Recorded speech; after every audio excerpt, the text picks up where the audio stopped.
Hello everyone, welcome back. In this video, I will show you how to buy Bitcoin on Blofin exchange. So for that, you will have to come on blofin.com, and I will also put the link of it down in the description, so you can create your account over here on Blofin with the help of that link. And if you do that, you will get rebate on your trading fees, like up to 50%. And the best part about Blofin is that you can create your account here with the help of your email address and password, meaning that this is a no KYC exchange where you don't need to provide your personal details as well, and you can trade futures.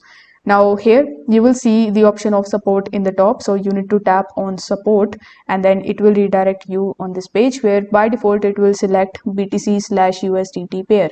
So you just have to make sure that this pair is selected here. Now in the right hand section, you just have to enter the amount of BTC that you want to buy.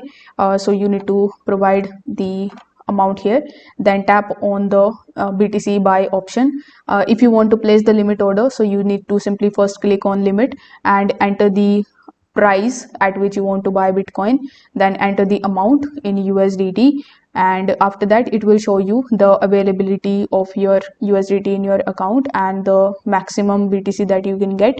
Afterwards, you need to press the buy BTC option, and here you will be able to see your open order in the open order section. So once the price of BTC comes to the price that you have entered, your order will be placed and it will show up in this page. So I guess this is the Blofins. So if this video helped you out, don't forget to like the video and subscribe to the channel. Thank you so much for watching.